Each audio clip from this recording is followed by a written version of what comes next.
You have to take into account the context here. I mean, this team has been useless for years. he looked like a deer in the headlights. If we win against Indiana, I will have Rutgers going to the playoffs. I would rather watch Rutgers football than the Jets.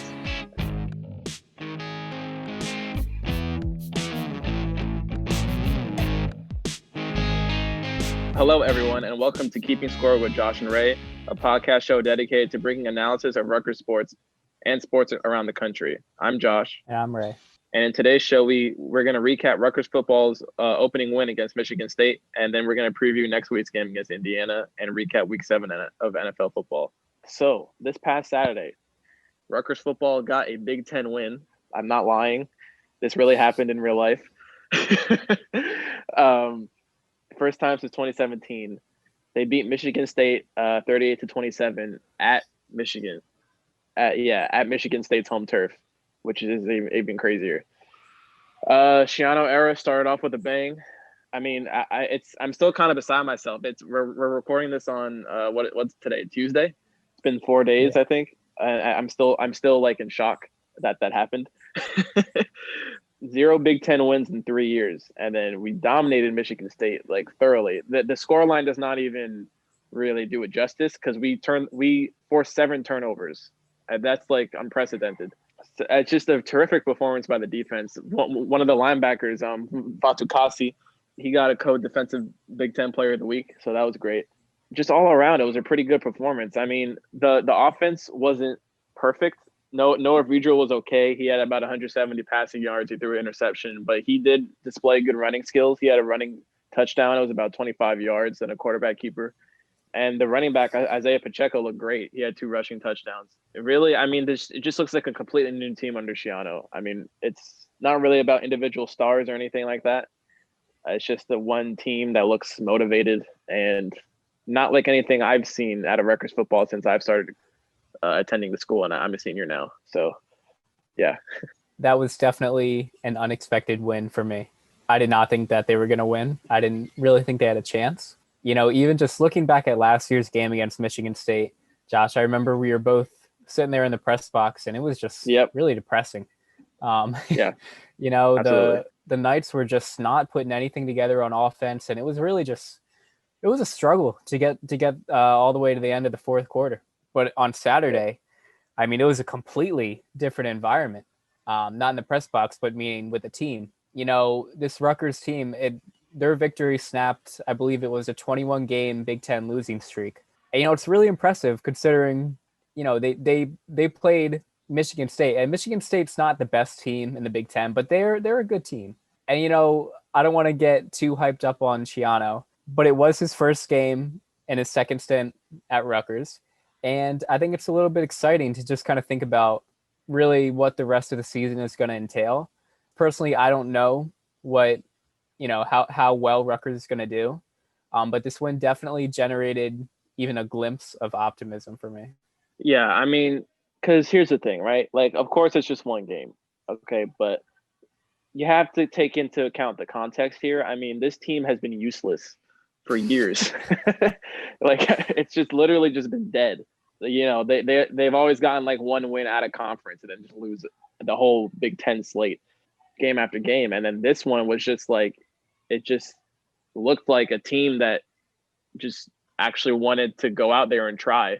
I think it's yes. I mean, Schiano is not just all hype. It's really he instills a culture that other people just don't have the ability to do. I think it's just he commands respect and effort, and you know he has the pedigree for a reason. He's proven, but he does need to keep it up from here on out. If the investment's going to be worth it, I do have faith that he can. It feels weird to have any kind of faith in this program, but my faith has definitely gone up. It does feel a little bit strange to have any sort of just confidence in Rutgers football. But, you know, I think one of the aspects of the team that gives me that confidence is the defense. Like you mentioned, they had 7 defensive turnovers, and they really just played dominantly against the Spartans. And Michigan State, they didn't play really well, but I still think the defense showed that, you know, they put out a really good effort on Saturday. Yeah, and the thing is a lot of the turnovers, I remember, especially in the first half, they were on Michigan State side of the field. So the offense had short fields to go drive down the field. That's why the offense only had 276 total yards throughout the whole game. That's not like that great. Michigan State had 369 yards, but that's because they were coming from behind. They had to pass the ball more. Rutgers kind of just had short fields. They could just take it in. And, credit to the offense. They did do their job. A lot of those drives were, only from the 25-yard line or 30-yard line. So it was a short drive, but they still got it done. But, I mean, you don't get the short fields without the defense doing some serious work. That was pretty incredible. Michigan State's quarterback, his name is Lombardi. He looked like a deer in the headlights. He just did not look confident. And it looked like Shiano's defensive play calls were just, he couldn't decipher him. I mean, it was like I remember one of the interceptions he threw, it was straight to a Rutgers guy, and he completely miscommunicated with the receiver. I think he, expected the receiver to stop, but he kept going on a go route, and then the Rutgers cornerback just kind of sat there and caught the ball on his own.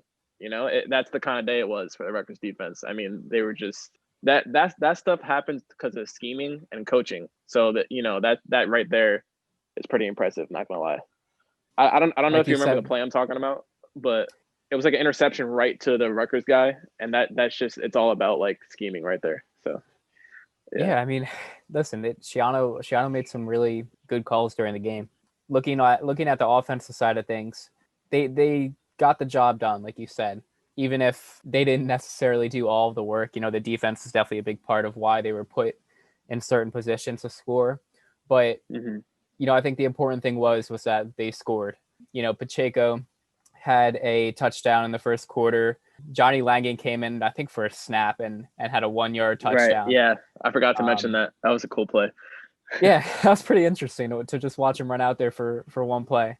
But also in the fourth quarter, you had a 14-yard pass from Vidral to Shamin Jones. So the offense also did its part, and I think that's another takeaway that you could have from this game, even if it's not the most important one.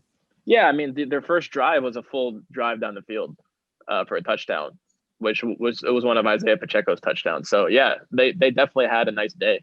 But I would definitely say that the defense was the main catalyst. I mean, when you have 7 turnovers forced, you have to give them the credit to the defense. It's just unbelievable. It's like I don't want to like believe yet because like I don't want to like set myself up for disappointment. It's like a reflex. But if they go out there against Indiana with the same kind of tenacity, we're gonna have something to talk about here. I mean, that's kind of crazy. Indiana is pretty good themselves. They just beat Penn State in overtime. Penn State's a ranked team, but anything's possible. I mean, this is 2020, so anything's possible. But this is Indiana. I would love to get behind Rutgers in this game, but I cannot. Indiana's coming into the game ranked 17th. Like you said, they won against Penn State, a pretty exciting game. And like we said earlier, we have some confidence for Rutgers, but Indiana's a really good program, and I do not see Rutgers winning this game. Yeah, I don't blame you. I mean, we are at home, but like Indiana's favored by 12 points. They're ranked 17th, like you said. They have a better history than we do. Obviously, that's a big part of it. We are still like a new team gelling together. It's a new system, new program, new everything. Vigil is going to have to do a little bit more than 170 yards, I think, in this game if we're going to win. I don't see the defense getting 7 turnovers again. We're going to have to be a little bit more balanced. But I think the run game is really going to shine no matter who we're playing, because I think Isaiah Pacheco is pretty good. Even in the past years when the team wasn't good, he would always do his part. And now with the offense getting better, I think you'll see him featured a lot. But it's going to really come down to can Rutgers be consistent? That's the $1 million question.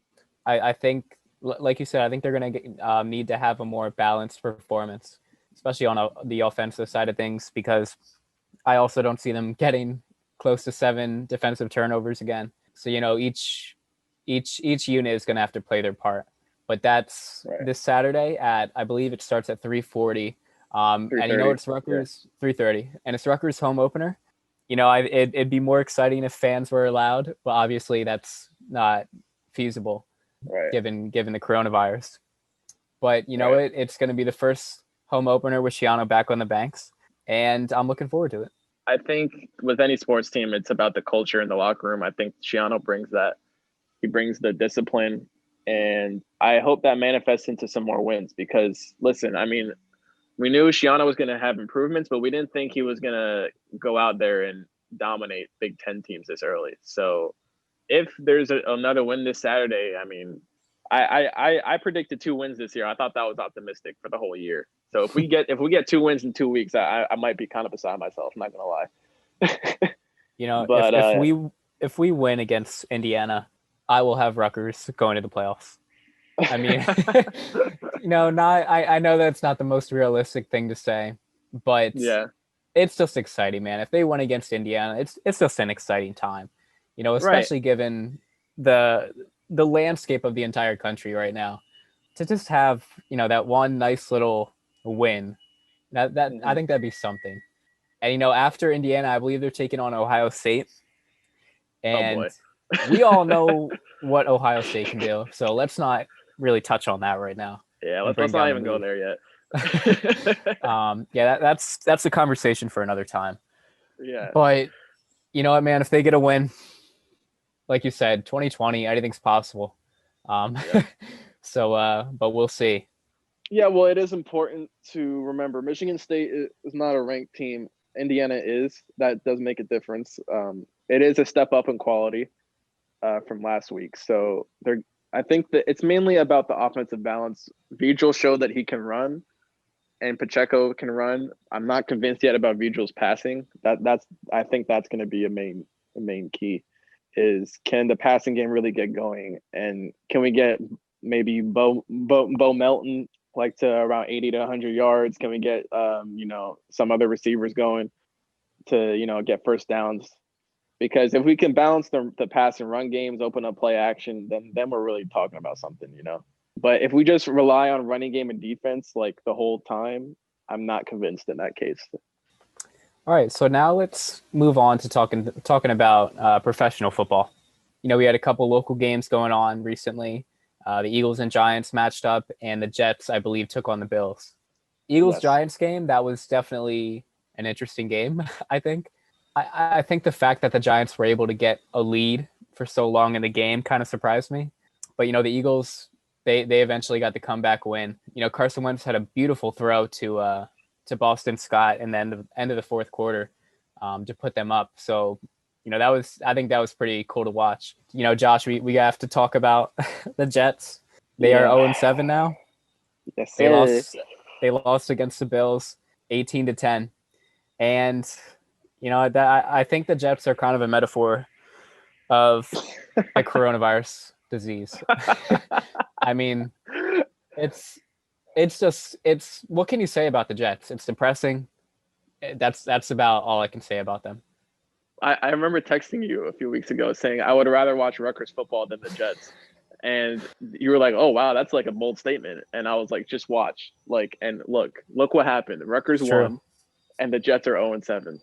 So, I mean, the thing with the Jets now is like no one cares about the season anymore. They're just terrible. It's all about if they're going to get the number one pick, and if they're going to pick Trevor Lawrence out of Clemson, or if they're going to trade the pick and get a whole king's ransom of picks in return. And Trevor Lawrence, I think he's very, very good. But if he goes onto this Jets team, he's not going to be able to do anything because the team is so terrible, right? So I feel like it would just be better to trade the pick and get more picks, so to just get more players that can actually play the game of football.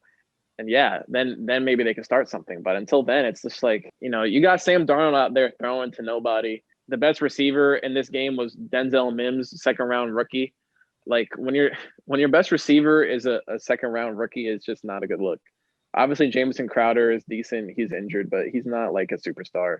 He should be a slot receiver, like the number 3 option. Should not be the best option on the team. It just points to lack of a good front office. It's the same story, and I don't know why they haven't fired Adam Gase yet. I mean, we all know how he looked like in that press conference. That says everything you should know about him. So I can't with Adam Gase. Yeah, just thinking of the press conference that got me going a little bit. Because I'm just thinking of Stephen A's. Stephen A's. Team look high. Yeah, Stephen A's comment about that. But yeah, I think what you said about kind of trading for the picks is a good strategy for them because this organization has a lot of things to figure out. Even like with Adam Gase as well. I don't think he's going to be there for much longer. So they definitely have to figure things out, and bringing in Trevor Lawrence, that might not be the best possible route for them considering the state of their team. It's because the thing is, right, quarterbacks are extremely important in the NFL, but they're not the whole deal, right? I mean, if you're throwing this rookie out there with the team, with nobody to throw to, nobody to block, it doesn't matter who's back there. They're not going to succeed. I think Sam's still a good player. Sam Darnold, I mean, it's just that he just hasn't been dealt a good hand.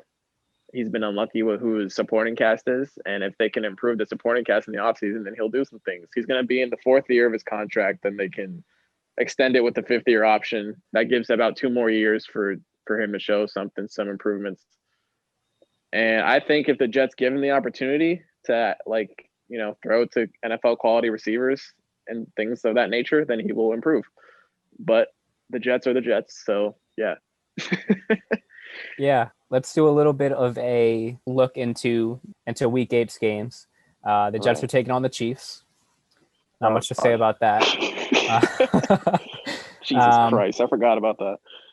Yeah, so I mean, there's really no need to go into an analysis. Yeah, because let's not even talk about that. Let's talk about Cowboys and Eagles Sunday Night Football. That's much more interesting. Yeah, so we all right. So let's talk about that. Eagles and Cowboys are going at it.